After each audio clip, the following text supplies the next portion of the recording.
itu ada sebagai mitra kerja pemerintahan, termasuk di daerah pemerintah daerah, mitra kerja, bukan sebagai pesaing politik, hal persaingan, tapi adalah sebagai mitra kerja pemerintah daerah. Ini adalah kesuksesan pemerintah penyelenggara pemerintahan daerah dimanapun, tentunya adalah antara eksekutif dan DPRD sebagai wakil rakyat harus bermitra dalam menjalankan roda pemerintahan untuk kepentingan rakyat. Enggak, lanjut. Next. Next. Nah, kita bicara tadi apa yang disampaikan oleh pemateri pertama adalah dari KPU Jawa Barat, Kang Dun Abdul Haq. PAW merupakan pelengseran atau pemberhentian anggota dewan. PAW merupakan wewenang partai politik.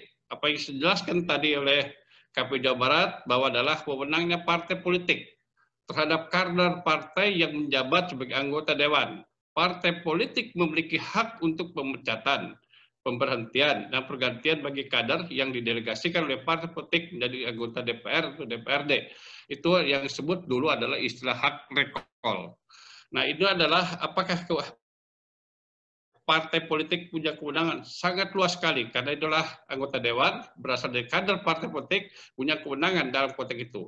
Tapi tidak semata-mata dalam konteks saya tidak suka dengan beliau. Tidak ada aturan itu, tapi harus berdasarkan pada mekanisme aturan undang-undang yang dijelaskan tadi oleh narasumber pertama. Itu sudah jelas bahwa mekanisme PAW itu tidak mudah, tapi ini harus dilakukan kalau tidak sesuai dengan aturan. Ada istilah yang tadi nanti akan saya jelaskan secara gamblangnya. Nah, pemecatan, pelengseran, atau pemberhentian seorang anggota dewan tersebut melalui mekanisme PAW. Hak recall pada partai politik dengan mekanisme itu diatur dalam Undang-Undang Susduk. Sudah jelas di situ. Kita harus melaksanakan ketentuan aturan regulasi yang telah ditetapkan. Tidak bisa kita keluar, inilah saya tidak suka dengan ini. Kita adalah dia melanggar etika. Kata siapa? Selama berdasarkan aturan, kita adalah segala sesuatu harus berdasarkan pada aturan hukum. Next. Lanjut. Nah, mekanisme PAW DPR Kabupaten Kota dapat berjalan dengan mudah. Akan tetapi mekanisme PAW anggota DPRD Kabupaten Kota tidaklah semudah sesuai fakta hukum karena ada unsur kepentingan politik. Nah, tadi apa yang dijelaskan oleh narasumber pertama bahwa di situ syarat menjadi anggota DPR di PAW kan karena ada meninggal dunia, mengundurkan diri dan diberhentikan. Nah, itu adalah proses, tentunya tidak mudah. Ini berdasarkan pengaduan dari masyarakat bahwa itu disampaikan ini melanggar begini nih, itu tidak bisa. Tapi dalam konteks ini harus berdasarkan fakta, proses, mekanisme, aturan undang-undang. Tidak serta-merta ini suka dan tidak suka adalah kita harus berdasarkan pada aturan hukum. Proses pemberhentian anggota DPR di Kabupaten Kota harus melalui usulan partai politik kepada pimpinan DPRD Kabupaten Kota. Lalu pimpinan DPRD Kabupaten Kota mengusulkan kepada bupati atau kepala daerah. Tentunya di sini sebelum tidak serta-merta tidak tahu bahwa itu atau bupati seperti apa bagaimana. Tentunya adalah pimpinan DPRD ada penyampaian dari partai politik akan dikaji lebih dalam. Tentunya juga di samping ada Badan Kehormatan DPR. Apakah ini anggota dewan yang diusulkan melanggar aturan sesuai kode etiknya seperti apa? Ini adalah Badan Kehormatan. Setelah selesai dari konteks itu harus jelas bahwa itu harus berdasarkan rekomendasi dari DPRD sampai kepada KPU. Nah, KPU akan melihat apakah ini KPU melihatnya dari sudut tentang tata urutan dari hasil pemilihan umum tersebut. Inilah yang penting kita tidak keluar dari koridor aturan tadi yang. Nah, mekanisme itu sudah jelas disebutkan, sudah dilanjutkan oleh DPRD pada gubernur melalui bupati. Oke, lanjut. Baik. Nah, saya alur tadi dalam Undang-Undang 7 2017. Partai politik usulan PAW sudah jelas di sini kita majukan pada DPRD, menyampaikan kepada pimpinan DPRD Kabupaten Kota atau DPRD-nya ketua DPR kalau di Kabupaten Cirebon. Tentunya di sini DPRD akan meneruskan kepada Badan Kehormatan, sudah jelas di sini. kita Badan Kehormatan tentang etikanya, tentang perilakunya, sesuai laporan dari masyarakat. Tidak serta pimpinan DPR memutuskan begitu saja, harus berdasarkan aturan yang tadi Badan Kehormatan. Nah, setelah itu nanti akan rekomendasi pada DPRD, pimpinan DPRD menyampaikanlah pada KPU. KPU apakah ini sesuai dengan nomor urut atau seperti apa? Tata urutan adalah ada kuncinya dari KPU. Yang tahu persis dalam konteks itu adalah KPU-nya. Apakah dia nomor urut? Jangan-jangan tidak nomor urut. Suara terbanyak itu adalah harus berdasarkan KPU yang tahu. Dan setelah rekomendasi KPU kembali lagi sampaikan kepada gubernur melalui bupati. Untuk khas gubernur saya keluarkan proses pemberhentian SK itu karena DPRD Kabupaten Kota perlu ada kuncinya di gubernur. Next lanjut. Nah, di sini sudah tentang MD3 tentang 2014. Sama saya kira tidak jauh berbeda apa yang disampaikan dalam Undang-Undang 7 2017.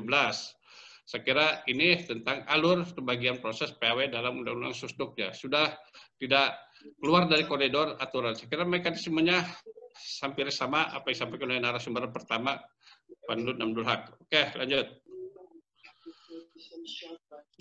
Penjelasan alur PAW sudah jelas di sini.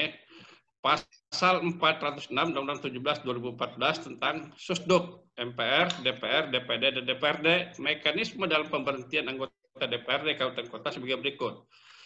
Pertama, pemberhentian anggota DPR Kabupaten Kota diusulkan oleh pimpinan partai politik kepada pimpinan DPRD Kabupaten Kota ditembuskan pada gubernur. Yang kedua, paling lama 7 hari sejak diterimanya usul pemberhentian sebagaimana dimaksud pada ayat 1 pimpinan DPRD Kabupaten Kota menyampaikan usul pemberhentian anggota DPRD Kabupaten Kota kepada gubernur melalui bupati wali kota untuk memperoleh peresmian pemberhentian. Yang ketiga, 7 hari sejak diterimanya usul pemberhentian sebagaimana dimaksud pada ayat 2, bupati wali kota menyampaikan usul tersebut kepada gubernur. Proses mekanisme tadi yang saya sampaikan. Gubernur meresmikan pemberhentian sebagai dimaksud pada ayat 2 paling lama 14 hari sejak diterimanya usul pemberhentian di DPRD. Itu adalah sudah ada aturannya, mekanismenya sudah jelas di situ. Tidak bisa keluar dari aturan yang ada. Kita kalau itu keluar dari aturan berarti itu ada apa di balik itu. Saya berharap mari kita jalankan pada sesuai dengan ketentuan konstitusi yang ada. Sesuai amanat pasal 1 ayat 3, negara ini adalah negara hukum, harus berdasarkan aturan hukum. Lanjut, naik. Nah, tadi PAW sudah dijelaskan oleh narasumber pertama juga, saya memperkuat kembali. Pemberhentian PAW anggota DPRD dalam Undang-Undang 23 2014, pemberhentian antara waktu anggota DPRD provinsi dan kabupaten kota dalam pasal 139 ayat 1 Undang-Undang 23 2014, anggota DPRD berhenti antara waktu. Pertama, meninggal dunia. Kalau meninggal dunia otomatis dengan sendirinya itu adalah hanya takdir Allah. Tidak ada orang yang tahu, hanya Allah yang tahu. Tentunya adalah ada ketentuan sudah dilakukan PAW. Sudah jelas itu mekanisme itu. Mengundurkan diri. Pertama, mengundurkan diri itu apa? Karena ketidakmampuan dalam menjalankan roda sebagai tugas DPRD.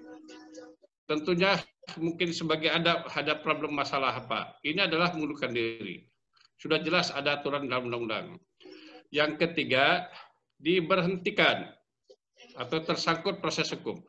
Nah, ini yang harus saya jelaskan bahwa diberhentikan tersangkut proses hukum. Banyak anggota dewan dimanapun berada saat ini pasca reformasi sangat terlihat dengan sendirinya. Kita masyarakat rakyat sebagai punya kekuasaan dalam konteks itu sudah melihat tentang mekanisme tersebut. Diberhentikan tersangkut proses hukum tentunya adalah melalui proses, tapi tidak serta-merta dia diberhentikan langsung di PAW, tidak. Tapi kalau tersangkut proses hukum harus berdasarkan putusan pengadilan sampai menunggu proses ingkrah dari putusan majelis hakim berdasarkan putusan pengadilan tadi. Jadi menunggu proses putusan. Jangan-jangan nanti putusan pengadilan bersifat lain, berbeda lain. Tentunya inilah harus aturan hukum yang dikedepankan. Kalau putusan hukumnya ingkrah, kita boleh partai politik maju pada DPR semua mekanisme tadi yang saya jelaskan tidak bisa dikeluar dari itu. Ini adalah mekanisme proses yang harus kita ditempuh. Tentunya saya berharap kepada penyelenggara atau dalam apa, jangan sampai tergoda dengan aturan, dengan